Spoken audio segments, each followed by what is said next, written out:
Bon alors, attendez. Qu'est-ce que je voulais voir, moi ? Moi, je voulais voir la Bourge. Mais je pense pas l'avoir... Ah si, je l'ai enregistré. Purée. Je vais pouvoir vous montrer ceux qui n'ont pas vu. La grosse Bourge, là, sur LCI. Que j'ai un peu envie de voir. Incroyable, let's go, j'ai pas vu. Bon, je vous présente l'émission qu'il y a eu sur LCI, là. Donc c'est l'émission, vous savez, où ils mettent deux France face à face, ou je sais pas quoi. La grande confrontation, les deux France, ça s'appelle. Où il y avait eu l'année dernière Retailleau, qui avait parlé avec une femme voilée qui lui expliquait qu'elle travaillait, qu'elle allait très bien, qu'il n'avait pas de problème à se faire juste parce qu'elle avait un voile. Et en gros, ils ont recommencé là, bon c'est la rentrée, et regardez un peu ce qui s'est passé. Alors je crois que là les deux France, c'est la France super riche et la France qui galère un peu à finir les fins de mois. Barthélémy. Genre, ils ont littéralement invité les plus grandes fortunes de France. Manuloc, une grande entreprise, 1100 salariés que vous présidez, c'est une réussite française, 190e fortune de France. Est-ce que 190e fortune de France. Nous sommes prêts à le faire. Moi, je voudrais poser le problème complètement différemment. Bon, déjà, ils se bavent dessus. Mais... Différemment. Je déteste que l'on oppose les uns aux autres. L'un, c'est Emmanuel Macron qui est responsable de tout. Pour l'autre, c'est des inégalités. C'est pas du tout comme ça que je vois le problème.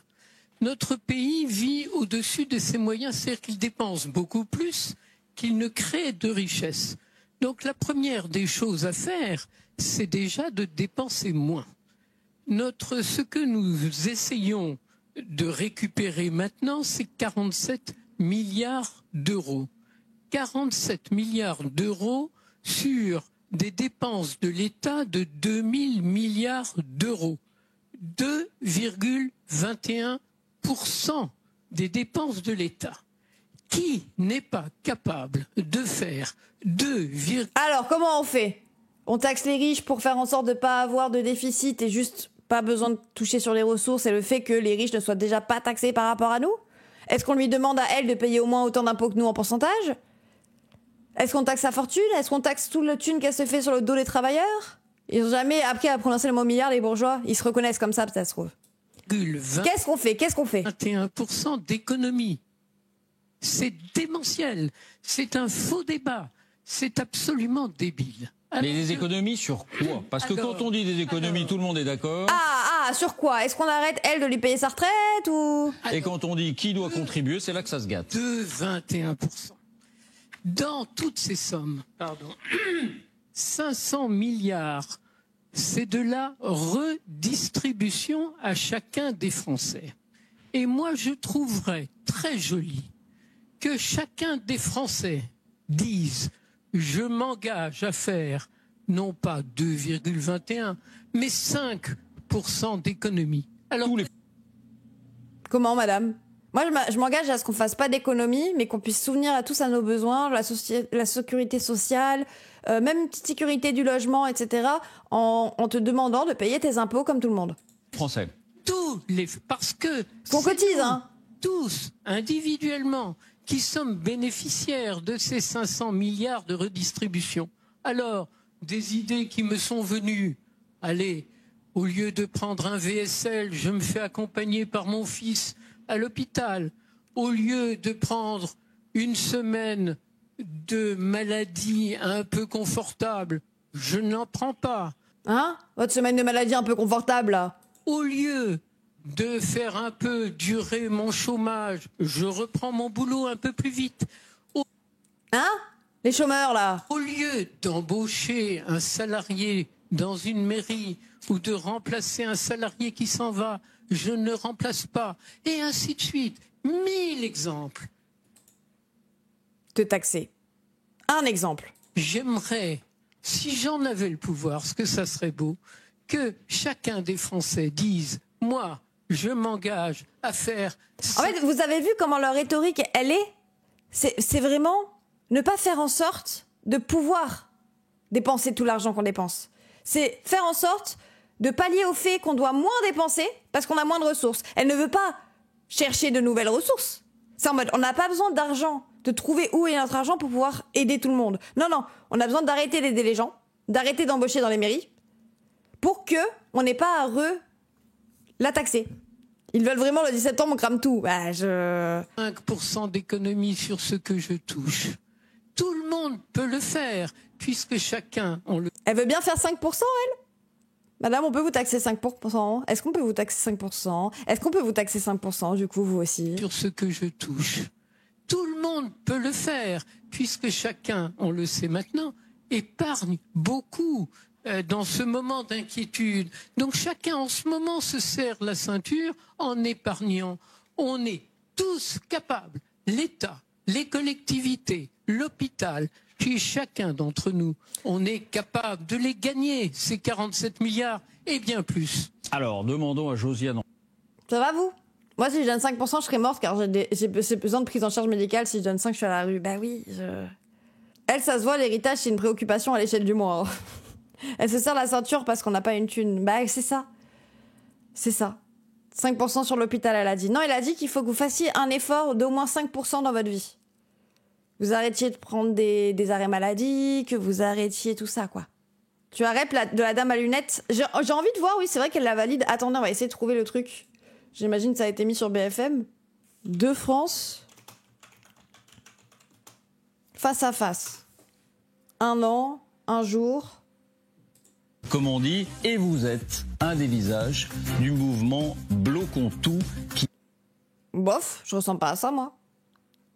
Ah, mais il y a beaucoup de milliardaires? Ou c'est la seule? Juste un petit message pour dire de penser à t'abonner, de penser à nous rejoindre sur Twitch si jamais, et surtout, si t'as les moyens, et si tu peux soutenir mon travail, directement faire un don sur PayPal. Merci YouTube. C'est bien de mettre des visages. Ah, ils ont des visages. Ah, rien que ça a des visages. Profiter, non, parce que... Ah, j'ai pas dit profiter. Non, mais je l'entends, et les gens le disent dans le... Elle a l'air épique. Elle a l'air épique, la dame. Les Français, vous voulez dire un mot aussi, puis on vous redonne la parole. On m'a jamais confié d'enfant. Obligé de parler. C'est quand qu'elle parle, elle? Les modems pré-transition. Bah, j'ai rajeuni, c'est ça? 5% d'économie sur ce que je touche. Ah ouais, dès le début. Tout le monde peut le faire, puisque chacun, on le sait maintenant, épargne beaucoup dans ce moment d'inquiétude. Donc chacun en ce moment se serre la ceinture en épargnant. On est tous capables, l'État, les collectivités... Pardon? Mais je suis... Écoutez, mettez bien votre micro devant la bouche. Je vous respecte parce que moi, j'aime tout le monde et OMG, attendez, quoi? Je me sens inférieur avec personne. Et qui a fait la dette dans le pays? C'est ceux qui nous gouvernent. C'est mal distribué, vous savez. C'est ceux qui t'ont fait des cadeaux et qui ont arrêté de t'imposer. Je suis intelligente, mais j'ai pas de grande... Mettez bien votre micro devant la bouche. Pas de grande instruction. Hein. J'ai qu'un certificat d'études primaires. Ce que vous dites, non. Parce que... Oui! Dites, on fait des... Non. Moi, je vais vous dire, j'ai un petit peu d'argent sur l'épargne. Vous savez pourquoi? Parce qu'il y a des gens, justement, ça fait 4 ans que je suis en Bretagne. Ça fait 3 fois que je change de voiture. Alors, elle change de voiture, elle a de l'argent. Parce que moi, je suis quelqu'un de très fier, je ne montrerai pas si j'ai des problèmes. Je vais me priver à la maison avec mon mari, mais jamais ça se verra parce que je suis quelqu'un de très fier. Parce que c'est pas parce que j'ai toujours eu des petits revenus que je suis autrement que les autres. Je rappelle que vous avez 1100 € de retraite, Josiane Roger, c'est... Eh ben bien ça? 1070 exactement. 1070, c'est la 3 voitures? 1070 exactement. L'idée, par exemple... Et j'ai travaillé. Oui. Mais c'est pas grave, même si tu n'avais pas travaillé, madame. Travaillé. J'ai jamais eu de RSA. C'est pas grave, madame, tu as le droit. Des périodes peut-être un peu de chômage, puisque j'ai eu des grossesses, j'ai eu... bon, voilà. Acheter une belle voiture pour flexer l'argent que t'as pas. Alors ça, par contre, les gens, c'est réel. Hein. Ça, les pauvres qui claquent tout leur argent dans une paire de chaussures, c'est réel. Hein. Mais bon. Pourquoi? Bah parce que l'image que tu donnes de toi, c'est même pas que de la fierté, c'est l'image que tu donnes de toi. Parfois, dans ta tête, elle t'aide à aller mieux aussi, mentalement. Et donc, tu préfères ne pas manger. Je reconnais des gens. Ouais, l'apparence. Hein. La valeur sociale, en fait. J'ai eu oui, moi non plus, je comprends pas où ils nous emmènent, par contre. Commerce pendant 7 ans. Quand j'ai fait ma retraite, parce que en 2005, je me suis retrouvée en invalidité, parce que même si ça se voit pas, j'ai pas mal de problèmes de santé. Et je touchais la prévoyance, c'est vrai, je perdais pas de salaire. Mais le problème, c'est que ma prévoyance, pendant 10 ans, elle a pas payé mes charges sociales. Et nous, à l'époque, de toute façon, on n'était pas... Ouais, les gens recherchent la dignité dans ça. Ouais. Comment avantager, comme maintenant, les gens, ils sont au courant de plein de choses. Nous, on n'était pas au courant. Mettez bien votre micro. Mais l'idée que chacun d'entre vous, ici sur le plateau, et quelle que soit sa condition, devrait à peu près consentir le même effort. On le fait, justement. Oui, cotisation. Mais nous, on le fait trop par rapport à nos revenus. Moi, je vais vous dire que je suis en train de revenir au temps de mes parents. Donc après la guerre. C'est-à-dire qu'on devait se laver une fois par semaine et tout. Ben, je vais vous dire une chose, moi. C'est dommage parce que je suis obligée de parler devant toute la France, mais j'ai pas de honte. J'en reviens à me laver tous les jours avec un petit bac et d'eau froide, parce que je fais pas couler l'eau froide, chaude pour le haut et un petit pour le bas. Et une fois par semaine, je prends une douche. Pour faire des économies sur la facture d'eau. Et on dit qu'on ne se prive pas, le français. Qu'on parle d'épargne, moi je pourrais vous montrer. Moi, mais même sans effort sans progressivité, c'est même pas un effort. Oui, mais là, il y a même pas le même effort. Donc même sans progressivité, on l'a toujours pas. Donc mon cahier. Ah non, on ne se prive pas, le français. Qu'on parle d'épargne, moi je pourrais vous montrer. Moi j'ai mon cahier. Voilà son cahier. Elle a son cahier. Attendez, moi je vais écouter celle d'à côté. Elle a l'air de savoir ce qu'elle dit. Elle a l'air un peu perdue. Et sans doute que ce... Oh, attendez. Tom, alors, totalement. Non, je crois que, madame, je vous respecte totalement. Moi, j'ai parlé en grand des grandes sommes. Alors, il est évident que chaque cas est un cas. Et sans doute que ce que j'ai dit ne s'applique pas à vous. Mais à personne, en fait. En fait, c'est ça, c'est qu'ils arrivent à parler de grandes généralités, à dire, oh là là, les gens devraient arrêter de prendre des arrêts de travail, etc., etc. Mais à chaque fois qu'ils vont se retrouver devant un cas concret, devant un individu, quand on va parler de cas individuels et que tu vas le regarder, que tu vas dire, tu ne prends pas d'arrêt de santé, alors que là, dans tous les cas, tu vas te dire, non, mais toi, c'est pas pareil. C'est pour ça qu'on le fait pas aussi. Je vais être horrible, mais bon, cette chère dame, elle avait toute sa vie pour mettre en place sa retraite, surtout qu'elle a connu les 30 glorieuses, donc bon. Ah, putain, Ave Maria, tu parles là-dessus, je crois. FF, hein. FF. Si elle était ouvrière, elle faisait comment?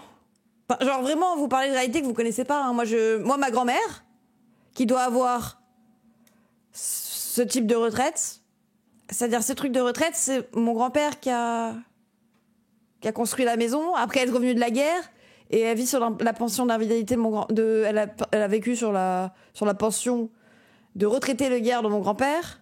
Et elle-même, toute sa vie, elle a travaillé à l'usine. Elle faisait des trucs avec ses petites mains, elle cousait. Donc bon. Mais il est vrai que nous dépensons 170 milliards de plus que nous n'en gagnons.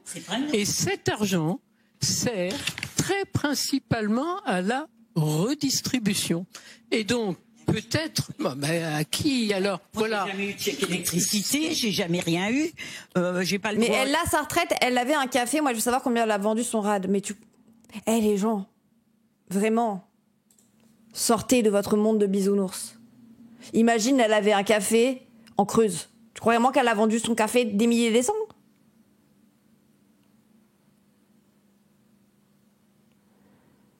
Elle travaillait dans son café.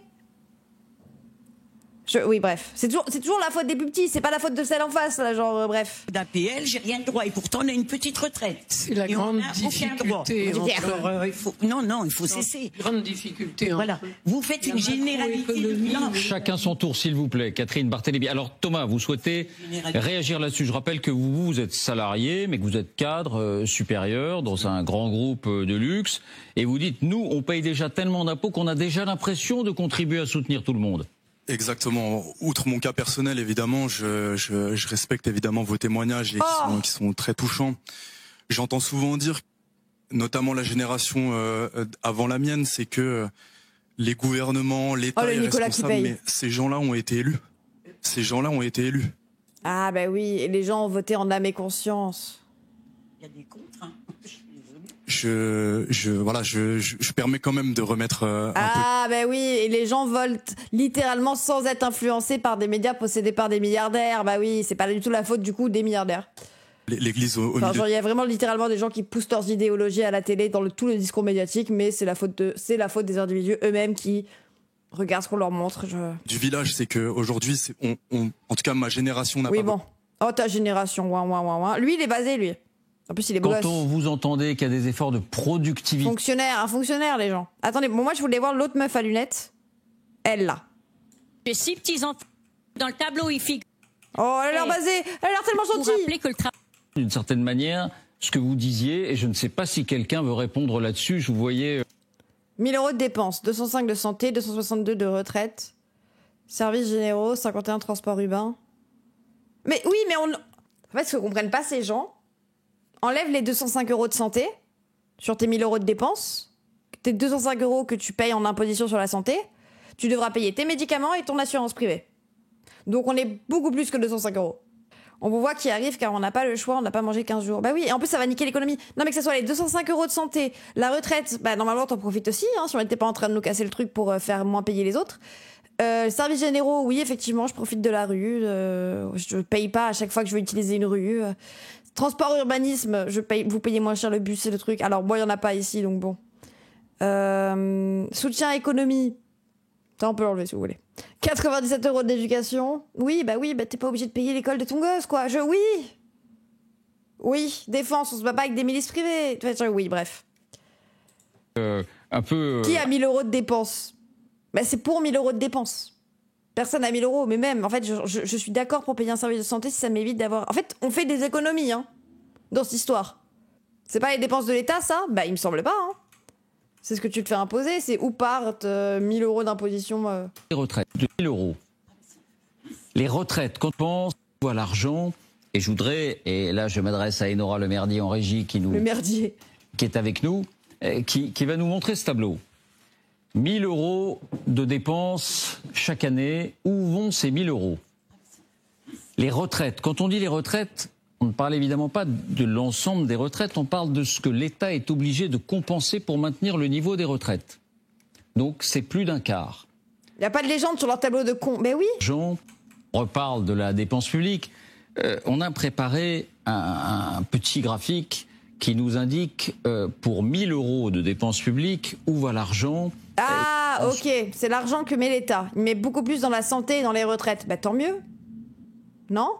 C'est toi la légende des mots, dis bien. Ok, désolé, oui moi non plus. Oui, c'est source du truc là. Le détailler. Mais... Chaque débat avec un libertarien, il m'envoie ce graphe. Bah tant mieux. Le problème, c'est pas ça.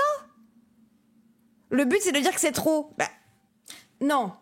Le problème, il est dans le fait que du coup, mais on cotise. Non, mais le problème, il est dans le fait que du coup, les ressources diminuent. En fait, je le vois le problème, moi.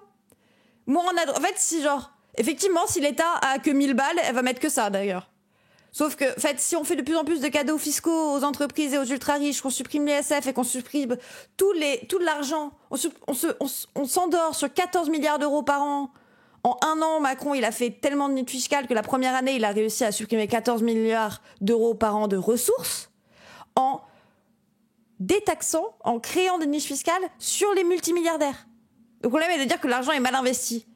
Non, le problème, il est sur le manque de ressources. C'est pour ça qu'on pointe le déficit. Il ne devrait pas y avoir de déficit, il devrait y avoir un budget à l'équilibre. On devrait savoir ce qu'on veut et ce qu'on veut financer. C'est l'État qui compense les exonérations de cotisations, en fait, non? Non, c'est la dette. En fait, tu creuses la dette quand t'es pas à l'équilibre. Quand tu n'as pas assez de ressources pour couvrir toutes tes charges. Quand l'État dépense, sait qu'il y a des dépenses, mais qu'il ne reçoit pas assez de ressources, notamment parce qu'il crée des niches fiscales, parce qu'il y a de moins en moins de personnes qui payent d'impôts, parce que les multimilliardaires ont des niches fiscales qui leur permettent de pas payer d'impôts. Ils veulent dire, en gros, l'État investit mal 1000 €. Oui, ça c'est faux. Moi, je trouve pas. Par contre, le problème, il revient sur le fait qu'on a un déficit. Je parlais des 262 € de retraite. Mais de quoi? L'État qui compense les exonérations de cotisation. Mais non, moi je te parle de tout. Il y a des exonérations de cotisation auprès des multimilliardaires. On l'a vu la dernière fois, les gens. La première année où Macron arrive au pouvoir, il met en place des niches fiscales. Il enlève certaines taxes, notamment l'ISF, et certains impôts. Et ça représente 14 milliards d'euros qui étaient taxés sur les multimilliardaires. Donc oui, là, il présente comme si on ne peut pas avoir plus. Oui, bon, en tous les cas, je ne comptais pas réagir à cette mission. Oui, la flat tax, etc. Il a bon, la réduction des cotisations sociales fait que l'État doit compenser par son budget. Sinon, c'est un budget à part de la sécurité sociale. Oui. Mais du coup, pour financer son budget, il creuse la dette. Parce qu'il doit aller emprunter autre part. Et du coup, la dette augmente. Et du coup, l'année d'après, tu dis, regardez, la dette a augmenté. C'est ce qu'a fait Bruno Le Maire pendant 5 ans et on a tous découvert l'impact de la dette récemment. Faudrait m'expliquer le 35 € de défense versus 205 € de santé, alors que le budget de la défense est 20 fois supérieur à celui de la santé. Alors là, j'avoue, en plus, c'est même pas sur quoi ils se basent, leur merde. La dette est de 4% d'après ce tableau. Et moi, je le comprends pas, leur tableau, c'est pas moi qui l'ai fait. C'est pas juste le budget des ministères. Oh là là, ce tableau pue du cul, exactement. On reste dans notre épris de classe, s'il vous plaît. Notre épris. Ça se voit que je galère à parler aujourd'hui? Notre mépris de classe. J'ai vu les vrais chiffres. Ah. J'ai vu les vrais chiffres. Tous les vrais chiffres. Cite les vrais chiffres. Pardon, ça m'a fait rire. Moi, je comprends pas les 2 France en haut. C'est leur, c'est le nom de l'émission. C'est ce que j'ai pu, hein. Il faudrait un autre tableau avec les recettes. Sur le tableau, la dette, ici, c'est le remboursement, c'est pas la dette totale. On paye. Oui, mais il veut rien dire, leur... il est pas. Les chiffres sont chelous. Les chiffres sont pas basés. Bon, dans tous les cas, Bayrou, il dégage. Allez hop, c'est tout ce que je retiens, moi. C'est bon. On peut retenir que ça. C'est le coût par an de la dette. Non, c'est ce que l'État prend de 1000 € et qui subventionne la... Ouais, j'en ai aucune idée. Il y aura qui à la place de Bayrou? Mais c'est pas ça la question pour l'instant. Pour l'instant, il est toujours pas sauté.